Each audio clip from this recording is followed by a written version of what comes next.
मनोहर हिंदी कहानियाँ पर आप सभी का हार्दिक स्वागत है। आज की कहानी। वह एक कोने में कुर्सी पर बैठे कोई किताब पढ़ रहे थे। अचानक उन्होंने ऊपर किताब एक ओर रख दी, आंखों से चश्मा उतारकर मेज पर रख दिया, रुमाल से आंखें साफ की और निरुद्देश खिड़की से बाहर की चहल पहल देखने लगे। दादाजी, यह कॉमिक्स पढ़कर सुनाइए जरा। उनकी 10 वर्ष की नातिन अंजू रंग बिरंगी पुस्तकें लिए कमरे में पहुंच गई। लाओ देखें। उन्होंने बड़े चाव से पुस्तकें ले ली। वह पुस्तकों के चित्र तो देख पा रहे थे, किंतु चश्मा लगाने के बाद भी उन पुस्तकों को पढ़ पाना उन्हें बड़ा कठिन लग रहा था। फिर नाम भी क्या थे पुस्तकों के? आग का दरिया, अंतरिक्ष का शैतान। छी छी, ये क्या है? अच्छी पुस्तकें पढ़ा करो बेटे। अच्छी कौन सी दादाजी? जिस पुस्तक से कोई अच्छी बात सीखने को मिले। बच्चों के लिए तो आजकल बहुत सी पत्र पत्रिकाएं निकलती हैं।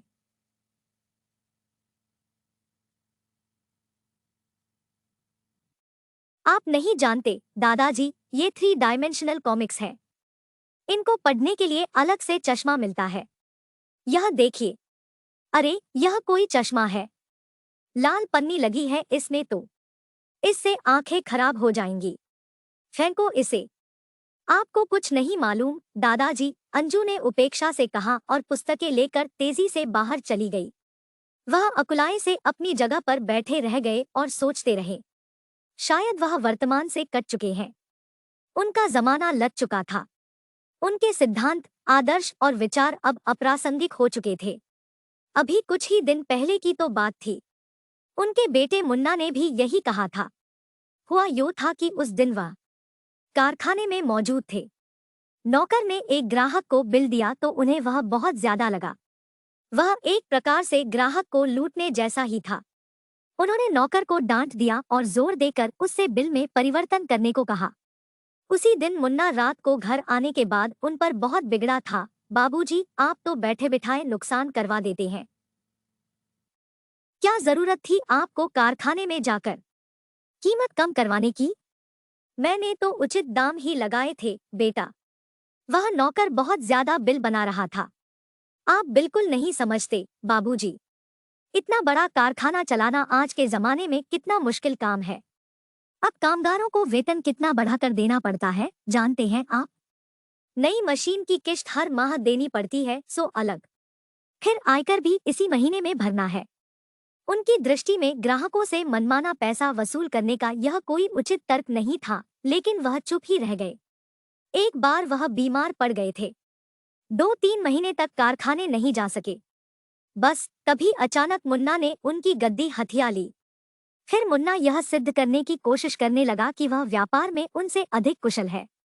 जहां उन्हें ग्राहक से 4 पैसे वसूल करने में कठिनाई होती थी, वहां मुन्ना बड़ी आसानी से 6 पैसे वसूल कर लेता था। उसने बैंकों से ऋण लेकर अल्प समय में ही नई मशीनें मंगवा ली थी। किस आदमी से कैसे काम लिया जा सकता है, इस काम में मुन्ना खुद को उनसे कहीं अधिक दक्ष होने का दावा करता था। जब वह स्वस्थ होकर कारखाने पहुंचे तो उन्होंने देखा कि कारखाने का शासन सूत्र मुन्ना अपने हाथों में दृढ़ता से थामे हुए है। एक बार हाथों में शासन सूत्र आने के बाद कोई भी उसे सरलता से वापस नहीं करना चाहता। अब मुन्ना कारखाने के तमाम कार्य अपनी मर्जी से करता था। उनकी ठीक सलाह भी उसे अपने मामलों में दखलंदाजी लगती थी। मुन्ना अक्सर उन्हें एहसास दिलाता था, बाबूजी, डॉक्टर ने आपको पूरी तरह आराम करने के लिए कहा है। आप घर पर रहकर ही आराम किया करें। कारखाने का सारा कारोबार मैं संभाल लूंगा।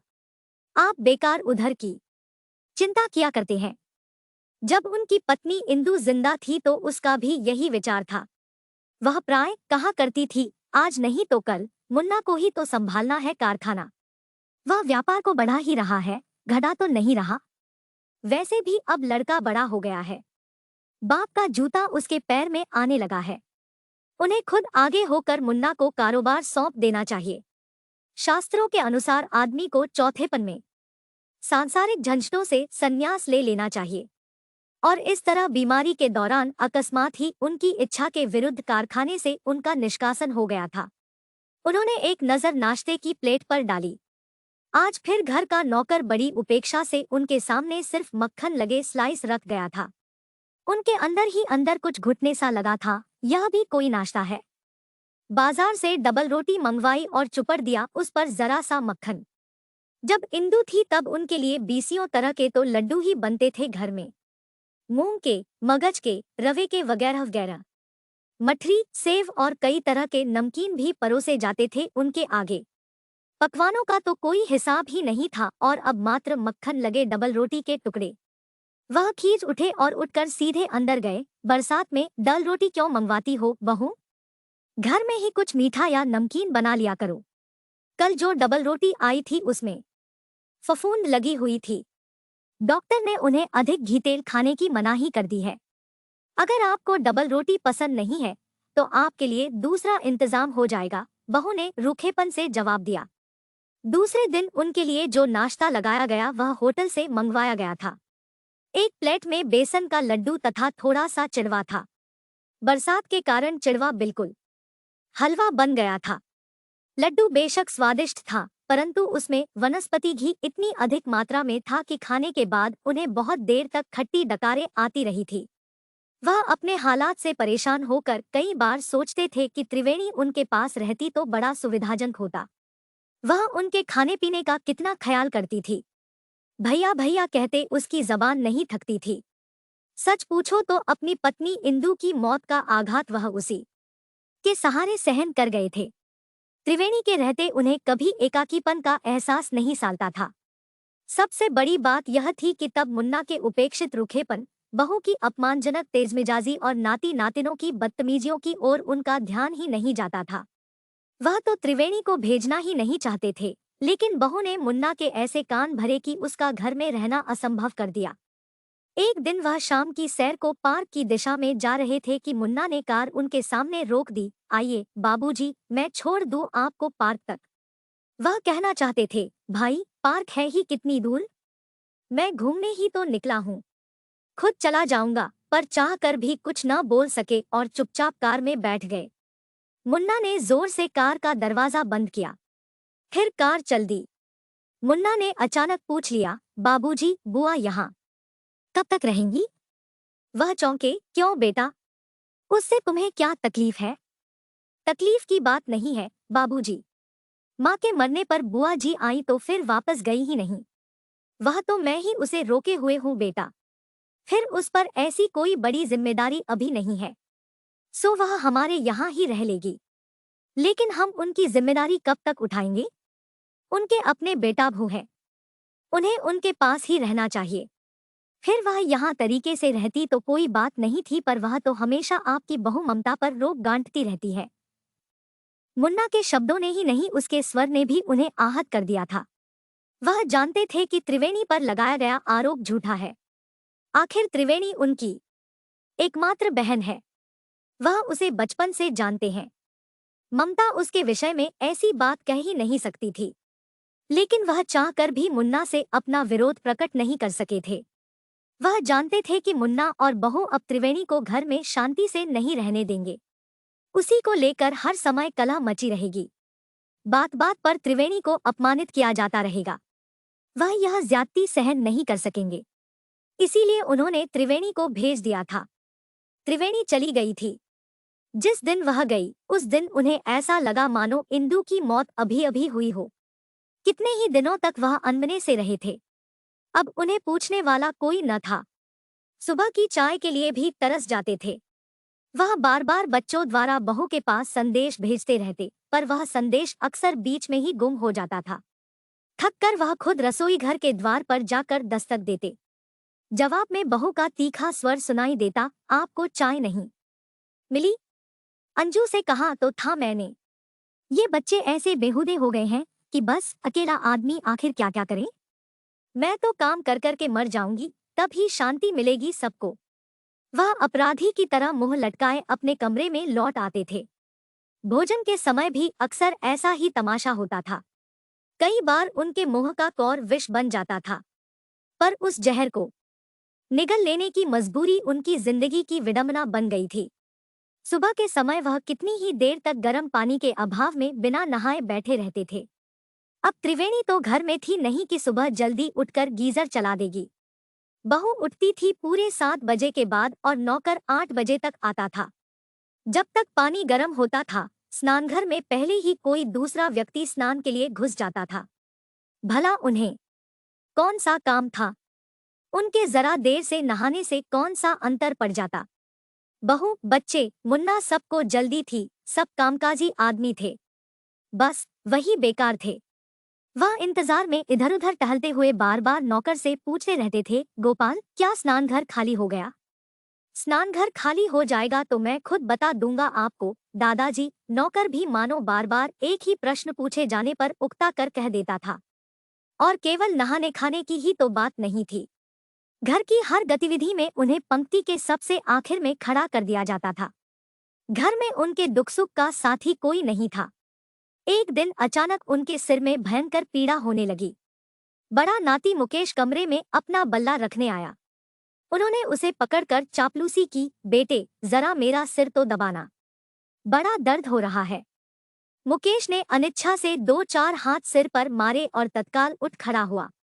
वह घबरा कर कराहे, अरे बस, जरा और दबा दे, मेरे हाथ दुखते हैं, दादाजी। वह दंग रह गए। फिर दूसरे ही क्षण तमक कर बोले, बूढ़े दादा की सेवा करने में तुम्हारे हाथ टूटते हैं, आने दे मुन्ना को। मुकेश ढिठाई से मुस्कुराता हुआ चला गया। वह पड़े पड़े मन ही मन कुढ़ते रहे थे। उन्हें अपना बचपन याद आने लगा था। वह कितनी सेवा करते थे अपने बाबा की। रोजाना रात को नियम से उनके हाथ पैर दबाया करते थे। बाबा उन्हें अच्छी अच्छी कहानियां सुनाया करते थे। बाबा की याद आई तो उन्हें एहसास हुआ कि आज जमाना कितना बदल गया है। मजाल थी तब परिवार के किसी सदस्य की बाबा की बात को यूं टाल देता। भोजन के बाद मुन्ना उनके कमरे में आया। पूछा, बाबूजी, सुना है आपने खाना नहीं खाया है आज?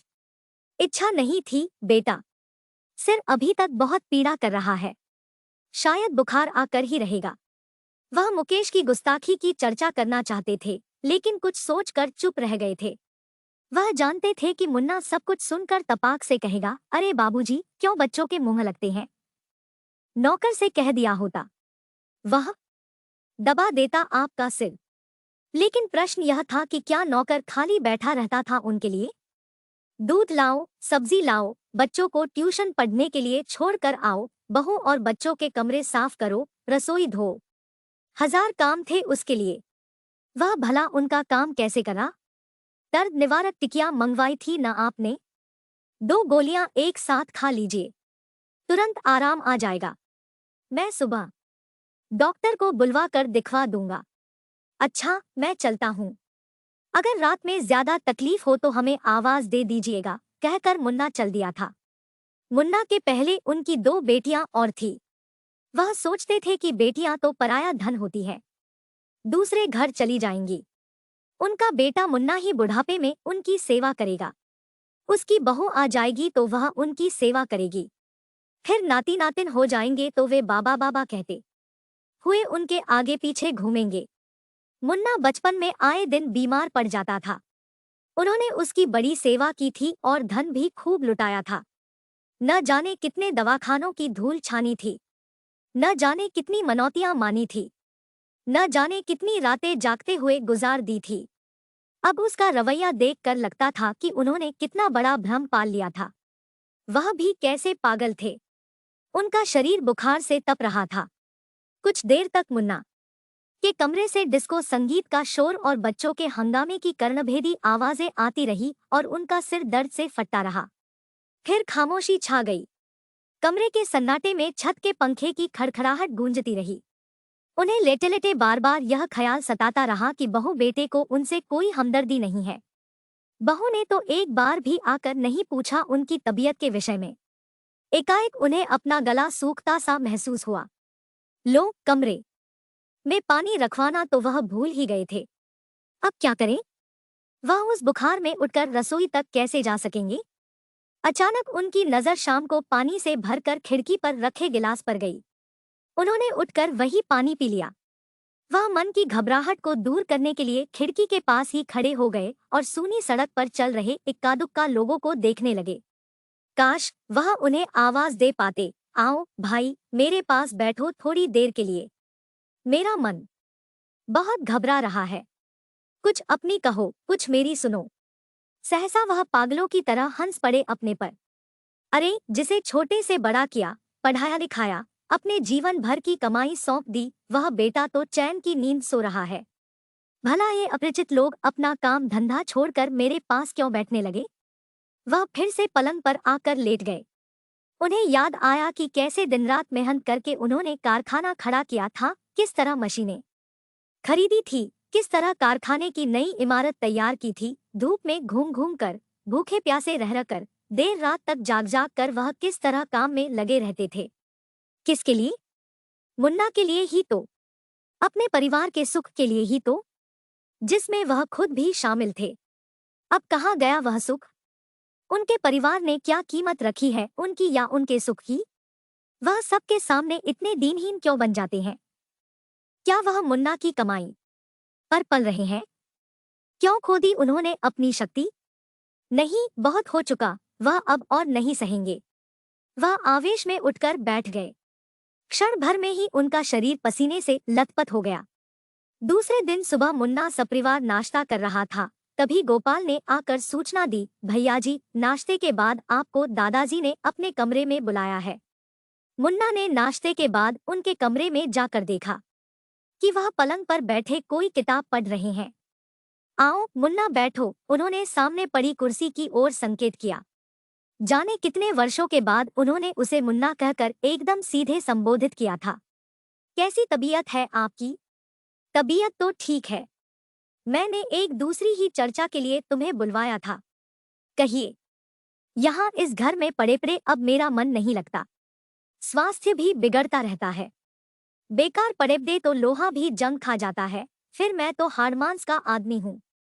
मैं चाहता हूँ कि घर से निकलूं और इन दिनों मैं भी यही सोच रहा था। बाबूजी, मुन्ना ने उनकी बात पूरी होने से पहले ही उचक ली और बड़े निर्विकार भाव से बोला, आपका चौथापन है।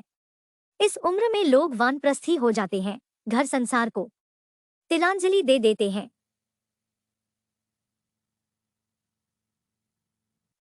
आप भी हरिद्वार चले जाइए और वहां किसी आश्रम में रहकर भगवान की याद में बाकी जीवन बिता दीजिए। सुनते ही उन्हें जोरों का गुस्सा आ गया। वह क्रुद्ध शेर की तरह गरज उठे, मुन्ना, क्या तूने मुझे उन नाकारा और निकम्मे लोगों में से समझ लिया है, जिनके आगे अपने जीवन का कोई महत्व ही नहीं है? अभी मेरे हाथ पांव चलते हैं। दुनिया में बहुत से अच्छे काम हैं करने के लिए। मैं घर में निठल्ला नहीं पड़ा रहना चाहता। घर से बाहर निकलकर समाज सेवा करना चाहता हूँ। तो फिर कीजिए समाज सेवा। किसने रोका है? हाथ पैरों से तो करूंगा ही समाज सेवा, मगर उसके लिए कुछ धन भी चाहिए। इसलिए मैं चाहता हूँ कि तुम कम से कम 1000 रुपए महीना मुझे जेब खर्च के तौर पर देते रहो। मुन्ना के कान खड़े हो गए। 1000 रुपए? किसे लुटाएंगे इतने पैसे आप? हमेशा की तरह वह कमजोर नहीं पड़े, झुके भी नहीं, बल्कि वह मुन्ना से आंखें मिलाकर बोले, इससे तुम्हें क्या? त्रिवेणी को भी मैं अपने साथ रखना चाहता हूँ। दे सकोगे न तुम मुझे मेरा खर्च? कैसे दे पाऊंगा बाबूजी इतना पैसा? अभी जो मुंबई से नई मशीन मंगवाई है, उसका पैसा भी भेजना बाकी है। तुम खुद मुझे इन झगड़ों से दूर कर चुके हो। यह देखना तुम्हारा काम है। मैं भी कोई मतलब नहीं रखना चाहता कारोबारी बखेड़ों से। मैं इतना जानता हूँ कि यह कारखाना मेरा है और मैं चाहूँ तो इसे बेच भी सकता हूँ या किसी के भी सुपुर्द कर सकता हूँ, लेकिन मैं ऐसा नहीं करना चाहता। मेरा तो इतना ही कहना है कि जब तुम लोगों के खर्च के लिए हजारों रुपए महीना निकल सकते हैं, तो क्या मेरे लिए 1000 रुपए महीना भी आसानी से नहीं निकल सकते? आखिर मैंने भी बरसों कारखाना चलाया है और अभी भी चलाने की हिम्मत रखता हूँ। तुमसे नहीं संभलता तो मुझे सौंप दो फिर से।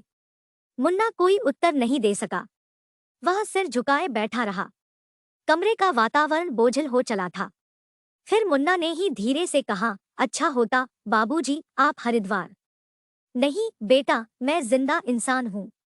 कोई मुर्दा नहीं कि हरिद्वार जाकर किसी आश्रम की कब्र में दफन हो जाऊं या घर में समाधि लेकर बैठा रहूं। तुम अपने ढंग से जीना चाहते हो तो मैं अपने ढंग से। अच्छा, मुन्ना उठकर बाहर जाने लगा। उन्होंने उन्नत मस्तक को उठाकर देखा कि वह अब भी सिर नीचा किए कमरे से बाहर जा रहा था। अगर आपको यह वीडियो पसंद आया तो इसे लाइक कीजिए और शेयर कीजिए। अपने विचार प्रकट करने के लिए कमेंट कीजिए। आगे भी ऐसे वीडियो देखने के लिए इस चैनल को सब्सक्राइब कीजिए और साथ ही बेल आइकॉन दबाकर ऑल सेलेक्ट कर लीजिए, जिससे हमारे वीडियो डालने पर आपको सूचना मिल जाए। धन्यवाद।